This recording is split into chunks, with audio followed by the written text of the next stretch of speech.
Okay, I just finished working out. Today was the pre-core machine. Okay, couple of things. First of all, I want to just say thank you to the conversations with Trump supporters who I don't care if it's heated. I think that's fine. Even if we're a little snarky, passionate, I love to engage in conversation with people.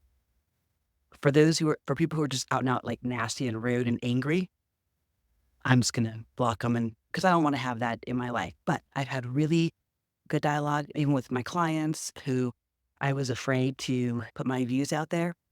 But I just figure, you know what? It is what it is. It doesn't matter. You got to either accept people or you don't. What I'm talking about here with Trump supporters is family and friends, that dialogue, right? That kind of conversation.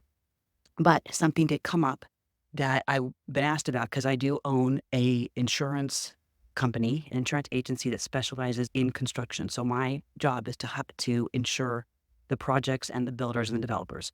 And I do, we write insurance in 25 states. So the question was, why do I, as a business owner, support these policies? And I thought that was a very good question. First of all, as an insurance agent, I'm a risk manager. And when you're talking about construction and those type of things, you have to be very analytical. You have to, and I'm a creative brain too, but I'm very analytical. I have to look at stats and figures and data. I can't just have emotions about it. And I do deeply care about my clients and their well-being. So to me, I can't be, I don't have the luxury of being dragged down conspiracy theory rabbit holes. I only have time to look at multiple facts and draw opinions, right, based on the facts that are given to me. Those people on television, that talking heads that sit around a table and debate stuff, maybe a few seconds here and there, a few minutes, I just look in to see what other people are hearing so I can prepare for I get an idea of like where the country is, depending on where they're getting their news source. I wanted to be thoughtful of that, or I have in the past, and I still do. I still want to know what's going on, but I don't sit and watch. I don't sit and watch and or listen to people sitting around giving me their opinion on what somebody said because I don't care about their opinion. What I do listen to is if a congressperson or a prominent figure is being interviewed and asked questions, not secondhand, but watching those interviews, understanding. I like documentaries. I like to look again, facts and figures. So that's where I get my information.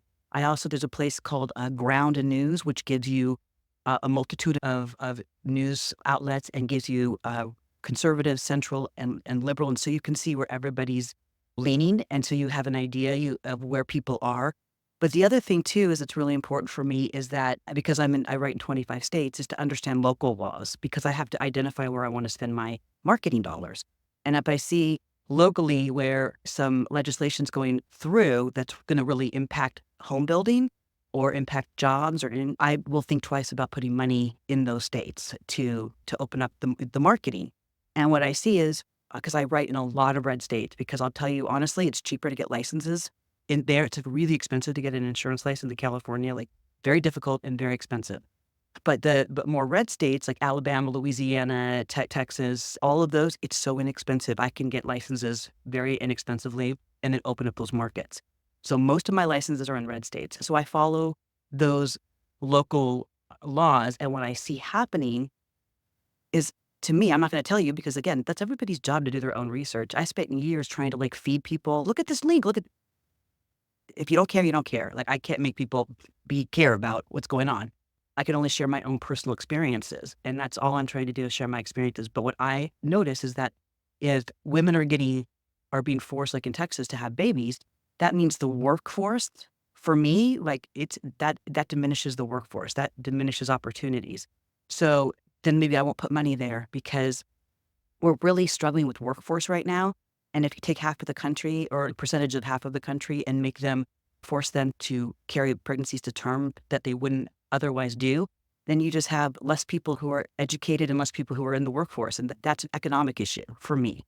So that's what I look at. I use my critical thinking skills to think about things like that, not about that it's about Jesus. I don't really care if it's about Jesus or not. That's people's personal religious views. But the First Amendment says we all have the right to free speech and the freedom to believe what we want to believe. So imposing your own religious beliefs on somebody is just absolutely fundamentally goes against the Constitution and our lovely United States of America. That's just a fundamental problem that I have that the religious zealots will never agree with and never see. And so that's another thing. If I see a state that's like really just pushing that kind of stuff, I pull my marketing resources out of that. So that's why, if that answers questions, I hope that will help people understand. And again, thank you to the respectful discourse that we've been having.